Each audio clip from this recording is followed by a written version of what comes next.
부득이한 사유로 변제 금액이 미납되고 있다면 개인회생 관할 법원에다 제출을 해서 나의 어려운 상황을 어필할 필요가 있습니다. 제출을 하게 되면 이분은 이제 열심히 갚으려는 의지가 있구나, 기회를 더 주게 되는 것이죠. 안녕하세요. JL 파트너스 장동훈 변호사입니다. 오늘 이야기할 주제는 개인회생 진행 중에 변제금 납부가 연체되었을 경우에 개인회생이 취소될 것인지 아니면 이것을 수정해서 회생계획안을 변경하고 계속 진행할 것인지 이런 점에 대해서 살펴보도록 하겠습니다.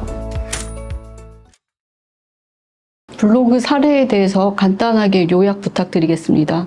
당해 사안에서는 의뢰인분이 이제 재직 중이던 회사가 어려워져서 급여를 받지 못하는 상황이 벌어졌습니다. 이러한 상황에서 개인적으로 가지고 있던 신용카드 사용을 돌려받기식으로 한다던가 하는 식으로 계속 채무가 불어나게 되었던 상황이었습니다. 그래서 이제 이런 상황에서 개인회생 신청을 하게 되었고요. 신청서 접수 후에 별다른 특이한 점 없이 개시 결정, 인가 결정까지 잘 마무리가 되었습니다. 그런데 이제 이후 변제금이 미납되고 있었는데 갑자기 그 연락을 주셔서 이거 어떻게 해야 될지 이런 점에 대해서 상담을 또 요청해 오셨어요. 다행히 이제 폐지 결정이 되기 전이었고 미납금도 오래 지속되지 않았기 때문에 절차에 대해서 안내드리고 이 부분에 대해서 상담을 마무리를 한 적이 있었습니다.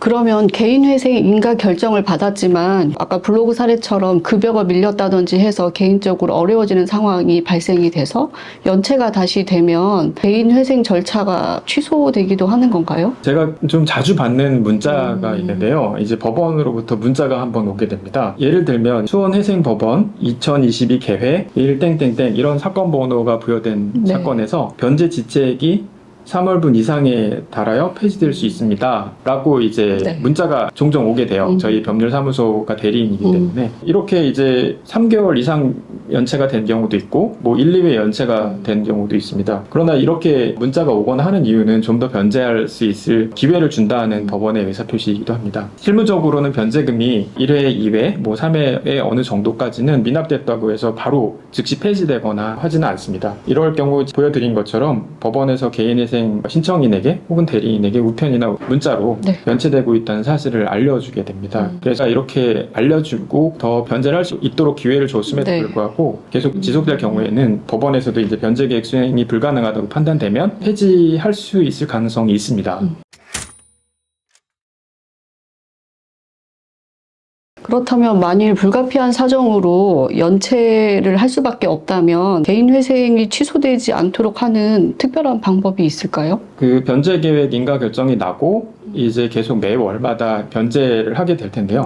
이런 경우에 있어서도 상황이 별로 좋지 않은 상황이었기 때문에 이직을 하는 경우도 많이 있고 사업이 계속 안 좋아지는 경우도 많이 있습니다. 이런 경우에 소득이 늘거나 줄게 되는 경우에는 변경된 직장에서의 급여 명세서나 개인적으로 진술서를 작성을 해서 수정된 변경 계획안을 만들어서 법원에 제출해서 이런 결정을 다시 받아볼 수도 있습니다. 한편 채무자 회생 및 파산에 관한 법률 일명 채무자 회생법인데요. 제619조에서는 이러한 조문과 여기에 대한 법원의 해석이 있습니다.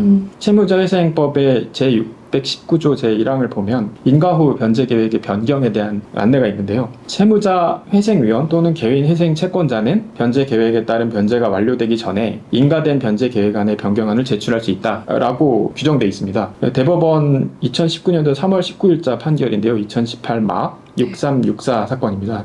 유명한 판결인데 이 인가된 계획안 변경안에 대해서 제출할 수 있다라고 나와 있지만 구체적으로 어떤 사례에서 사안에서 변경안의 제출 사유를 규정하고 있지는 않아요. 다만 이건 법원의 해석에 따르게 되는 것이죠. 이 판례에서 특별히 언급하고 있었던 부분은 이런 부분입니다. 변제 계획 인가 후에 채무자의 소득이나 재산 등 인가된 변제 계획의 변경에 필요한 사유가 발생한 경우에 하나여 변제 계획이 변경이 가능할 수 있다라고 판례에서는 지칭을 하고 있습니다. 이런 경우에 있어서는 변제 계획안에 대해서 변경을 할 수 있다고 하는 것이죠. 만약 부득이한 사유로 변제 금액이 미납되고 있다면 개인회생 이제 관할 법원에다 미납 사유를 기재한 채무자 스스로의 진술서를 제출을 해서 현재 나의 이 어려운 상황을 어필할 필요가 있습니다. 이런 진술서를 제출을 하고 폐지 결정을 조금이라도 늦출 수 있는 한 방법을 이제 법원에서도 받아들이고 있고 채무자도 이렇게 진술을 계속해서 지금 상황에 대해서 계속 어필을 하고 있습니다. 일전에 이제 다른 사건에서 인가결정 받은 사안이 있었는데요. 질병에 걸리셔가지고요. 병원비가 이제 과도하게 지출이 되니까 변제 금액이 어쩔 수 없이 미납되었던 의뢰인이 계셨어요. 이분 같은 경우에는 이제 지금 가지고 있는 진술서, 채무자가 스스로 작성한 진술서, 그리고 진단서, 그리고 수술 확인서, 진료비 영수증 이런 것들을 첨부를 해서 법원에 폐지 요청, 네. 폐지에 대한 그 안내가 아까 문자가 온 것처럼 왔을 때 여기에 대한 내 상황이 조금 지금으로서는 쉽지 않다라는 점을 어필을 해서 법원에서도 이제 폐지를 일정 기간 정도 보류를 해주겠다라고 답변이 왔던 적도 있습니다. 이처럼 변제금이 미납되어도 법원에 이러한 자신의 현재 처한 상황에 대한 진술서 등을 제출을 하고 여기에 대한 첨부 증빙 서류들을, 네. 제출을 하게 되면 법원에서도 이제 이분은 그래도 이제 열심히 갚으려는 의지가 있구나라는 상황을 파악을 하고 여기에 대해 기회를 더 주게 되는 것이죠. 그래서 이런 사건이 폐지되는 것을 미연에 방지하기 위해서라도 이런 상황이 발생이 되면 법무법인이나 이제 대리인에게 이런 사실을 고지를 하고 포기하지 말고 이런 데에 대해서 계속 준비를 할 수 있도록 조치를 취하시는 것을 추천을 드리고요. 한 가지 팁을 더 말씀을 드리자면 총 만약에 내가 월 변제 금액이 만약에 100만 원 정도 수준이었다라고 하면 내가 만약에 50만 원만 변제를 했을 때 월 변제금을 50만 원으로 했을 때 이게 이제 1회 변제 금액에서는 좀 모자라요. 이를테면 100만 원에서 100만 원을 다 지급을 못했을 때 50만 원만 지급을 했으면 50만 원은 0.5% 말하자면 50%만 지급을, 네. 한 거니까 1회 변제에 모자라게 돼서 0.5회를 변제한 것으로 보게 됩니다. 따라서 만약에 내가 3개월 정도면 300만 원이죠. 그래서 총 6달 정도 50만 원씩 6달 정도 납부를 안 하게 되면 이게 3회치 분량이 되는 거라서 계산을 그런 식으로 기준을 잡게 됩니다. 따라서 부득이한 상황으로 변제금의 미납이 있으신 분들은 1회분이라도 조금씩이라도 변제를 해서 납부할 수 있는 기간을 좀 더 늘려가서 좀 더 마음의 여유를 가지고 폐지 결정에 대비해서 미리미리 준비를 하는 다양한 방법들이 있습니다. 개인회생 절차가 폐지되는 경우도 있나요? 어떤 경우가 그런가요? 변제금 미납이 제일 많아요. 이거는 저도 대리인으로서 거의 매일 자주 오다시피 하는, 네. 내용입니다. 아까 보여드렸듯이 문자로 이제 3개월 이상 체납이 되었으니 폐지될 수도 있습니다라고 안내를 법원에서도, 네.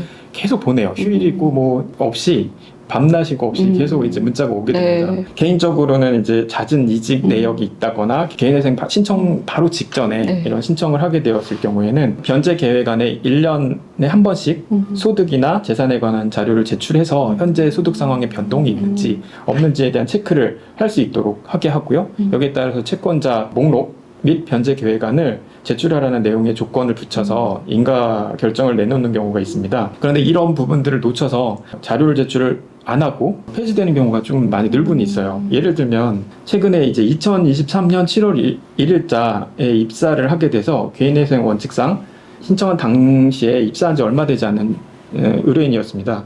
이런 조건에 해당되는지 여부가 관련된 채무자 사건이었는데요. 법원에서는 이런 조건부 인가를 내렸는데 그 조건부 인가의 내용을 보면 이렇게 써있게 됩니다. 변제 계획안 제10항에 따라 아래의 사항을 기재해 주십시오. 소득 신고 의무라고 해서 변제 시작일로부터 변제 종료일까지 변제 계획 인가 후 매년 1년마다 특정한 날짜를 줍니다. 뭐 7월 31일이면 7월 31일, 뭐 3월이면 3월 며칠 이런 식으로 해서 채무자 및 배우자에 대한 해당 연도 세목별 과세, 그리고 납세 증명서, 전년도 소득금액 증명원, 근로소득 원천징수 영수증, 뭐 해당 연도 건강보험료 확인 내역서 등 이런 것들을 발급받아서 제출을 하도록 하게 하고요.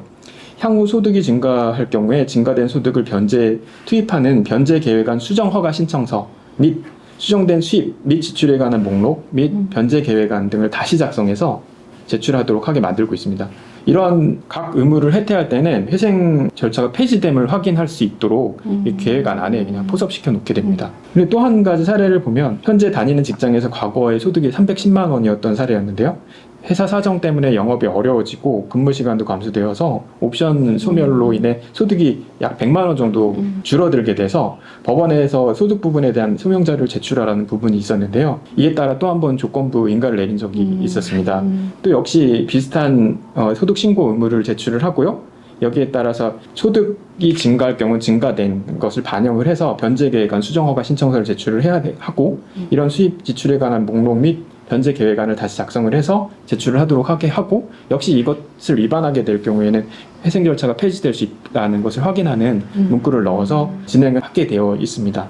구체적으로는 소득이 뭐 20% 증가할 경우 에 구체적으로 특정 지어서 당신이 처음에 있었던 소득보다 20%가 증액된 경우에 반드시 이것을 신고를 하라. 그렇게 해서 다시 회생계획안을 변경을 해서 제출을 하라. 만약에 또 이런 경우에 게을리할 경우, 이런 의무를 게을리하면 폐지될 수 있다라고 하게 됩니다. 실제로 어떤 분 같은 경우는 이런 변제는 다 마쳤는데 중간중간 이런 소득 신고를 안 하셨어요. 매년마다 이렇게 소득 신고를 하셨어야 되는데, 그래서 다 지급을 완료를 하고 그리고 변제가 끝났는데, 그리고 면책 허가를 신청을 해야 되는데, 그때 이제 이런 미비된 점이 또 확인이 된 거예요. 그래서 변제 계획안을 수정하라는 이제 보정이 또 한 번 내려왔는데요. 이분은 뭐 난 다 3년 동안 다 갚았다. 이제 더 이상 변제할 게 없으니까 이제 끝났다라고 생각했다가 이 부분 때문에 갑자기 놀라신 거죠.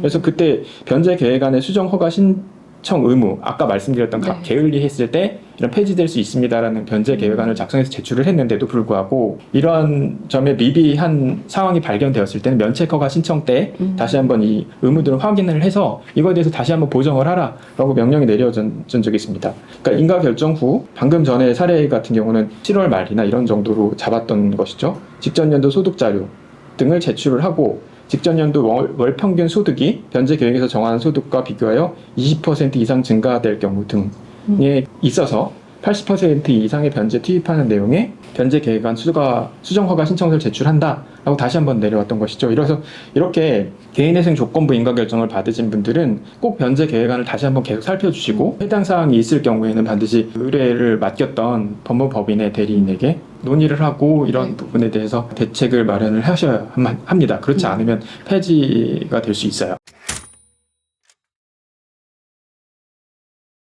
한번 폐지가 되면 다시 신청이 가능한가요? 아니면 항고 신청을 다시 할 수 있을까요? 항고라는 것은 이를테면 법원은 이제 판결과 결정이나 이런 다양한 방식의 그 주문을 내보는 겁니다.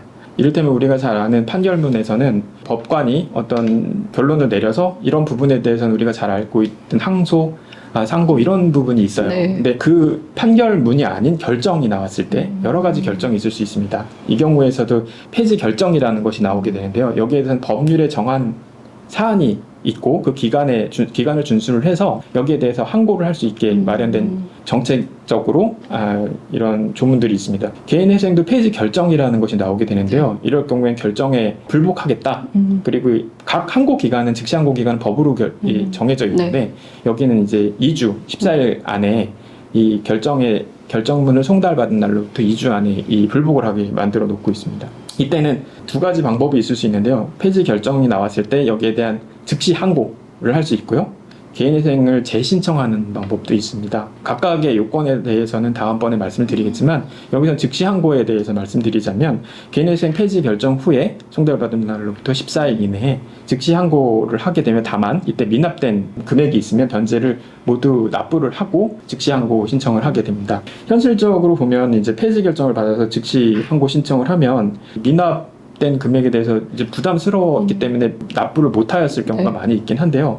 그래도 미납 회차가 조금만 남았더라면 어떻게 해서 노력을 해서라도 이 부분을 납부를 하고 즉시 항고를 받아서 종결을 짓는 게 가장 낫습니다.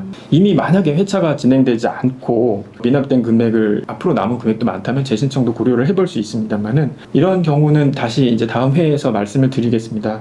여기에서 이제 만약에 조금만 남아있는 경우에 많은 회차를 진행시켜서 조금만 납부하면 될 경우에 있어서는 즉시 항고를 진행을 하셔서 미납된 금액 변제를 하고 여기에 대한 결정을 받게 되면 좋을 것 같습니다.